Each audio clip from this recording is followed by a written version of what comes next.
Bismillahirrahmanirrahim.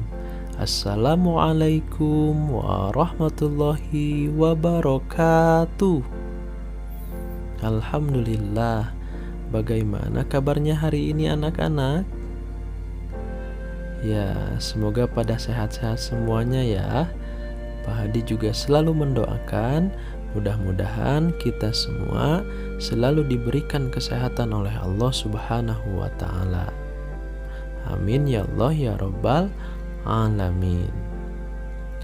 Baiklah anak-anak, pada kesempatan kali ini kita masih akan membahas materi tentang azan. Wah, Pak Hadi juga sudah dengar loh adzan-adzannya.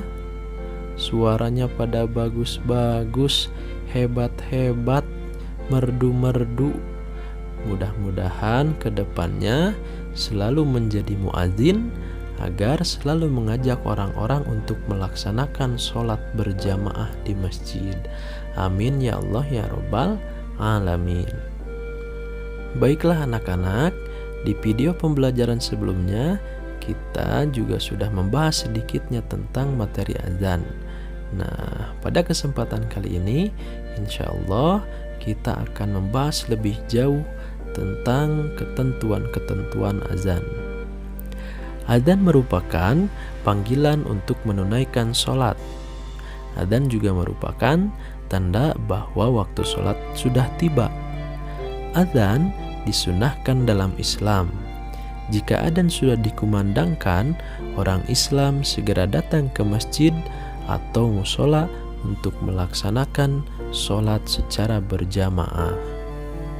Adapun orang yang mengumandangkan adzan itu disebut dengan muadzin. Nah, jadi muadzin itu orang yang mengumandangkan adzan.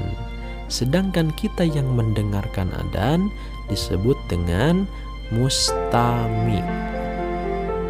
Seorang muadzin harus memenuhi ketentuan yang sudah ditentukan.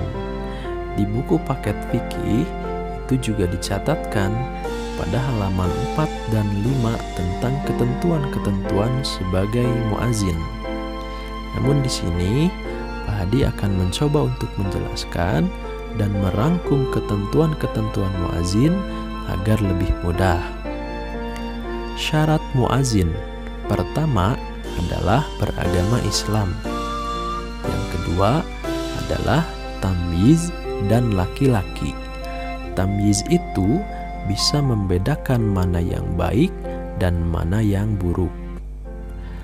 Laki-laki, meskipun sebetulnya perempuan juga boleh menjadi muadzin, tapi hanya untuk kalangan perempuan sendiri. Yang ketiga, adzan dan iqamah dilakukan setelah waktu sholat benar-benar masuk. Yang keempat, lafaz adzan dan iqamah diserukan secara berurutan dan teratur. Adapun sunnah muadzin diantaranya, pertama, muadzin harus bersih atau suci dari hadas. Maka hendaklah seorang muadzin untuk mengambil wudhu terlebih dahulu. Yang kedua, dilakukan dengan berdiri dan menghadap kiblat. Yang ketiga, diserukan dengan suara yang nyaring dan merdu. Keempat, tempatnya yang dipakai kedudukannya lebih tinggi agar suaranya kedengaran lebih jauh. Yang kelima, membaca sholawat setelah selesai azan kemudian berdoa. Antara azan dan iqamah disunnahkan membaca doa. Nah, itulah ketentuan-ketentuan seorang muadzin atau orang yang mengumandangkan azan. Kita sebagai mustami atau orang yang mendengarkan azan diperintahkan untuk menjawab azan. Apabila mendengar suara azan dikumandangkan, Rasulullah Shallallahu Alaihi Wasallam bersabda dalam sebuah hadis, "Idza sami'tumun nida faqulu misla ma yaqulul muadzin." jika kamu mendengar panggilan adzan, maka ucapkanlah seperti apa yang diucapkan oleh muadzin. Nah, maka perhatikan, ketika seorang muadzin mengumandangkan adzan, kita yang sedang mendengarkan adzan diperintahkan untuk menjawab adzan, yang mana lafaz jawaban adzannya itu hampir sama dengan apa yang dilafalkan saat adzan. Coba lihat ketentuannya di sini. Ketika muadzin mengumandangkan lafaz Allahu Akbar, kita sebagai mustami' juga dianjurkan untuk menjawab kalimat yang sama. Allahu Akbar. Allahu Akbar, Allahu Akbar, Allahu Akbar. Selanjutnya sama, asyhadu an la ilaha illallah, kita jawab asyhadu an la ilaha illallah. Asyhadu anna Muhammadar Rasulullah, kita juga jawab asyhadu anna Muhammadar Rasulullah. Nah, yang berbeda ketika muadzin mengumandangkan hayya 'alas shalah, maka kita jawabnya dengan kalimat la haula wala quwwata illa billah. Nah, ini yang berbeda. Kalau sebelumnya ketika muadzin mengumandangkan takbir lalu syahadat, maka kita jawab dengan kalimat yang sama. Tapi yang berbeda ketika muadzin mengumandangkan hayya 'alas shalah dan hayya 'alal falah, kita sebagai mustami menjawabnya dengan kalimat la haula wala quwwata illa billah. Lalu muadzin mengumandangkan lagi Allahu Akbar, kita pun sama menggunakan menjawab kalimat yang sama, Allahu Akbar. La ilaha illallah, kita pun menjawab dengan kalimat la ilaha illallah. Nah, ditambah ketika muadzin mengumandangkan azan subuh, karena pada azan subuh muadzin mengucapkan lafaz as-salatu khairum minan naum, maka kita mustami menjawabnya dengan lafaz sodakta wa barorta wa ana ala dzalika minasyahidin. Nah, itulah tuntunan seorang muadzin dan seorang mustami. Baiklah anak-anak, itulah ketentuan-ketentuan dalam azan, juga termasuk ketentuan-ketentuan seorang muadzin dan seorang mustami, orang yang mengumandangkan adzan dan juga orang yang mendengarkan adzan. Oh iya, hampir saja kelupaan.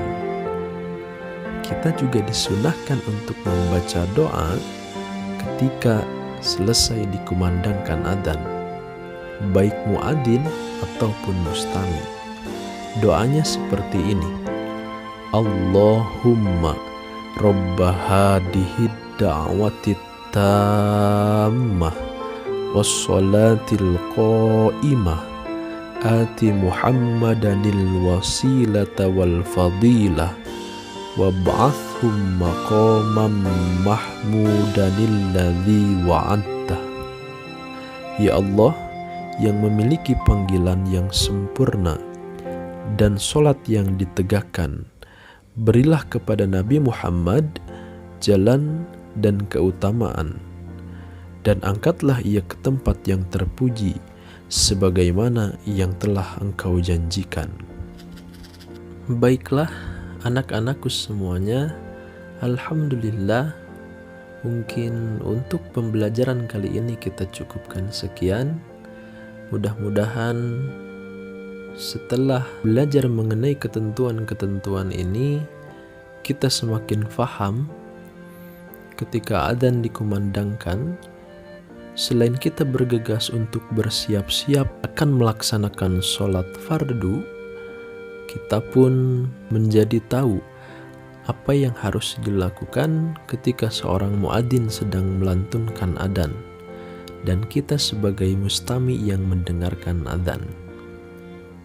Nah, juga sebelum ditutup, Pak Hadi hanya mengingatkan, setelah ini silahkan Ananda boleh mengerjakan LKPD fikih yang sudah dibagikan mengenai ketentuan seorang muadzin saat hendak melakukan adzan. Silahkan kalian salin lagi apa saja ketentuan-ketentuannya. Boleh yang ada di buku, itu lebih komplit, atau boleh juga menggabungkan dengan pembahasan dalam video ini. Terima kasih. Wassalamualaikum warahmatullahi wabarakatuh.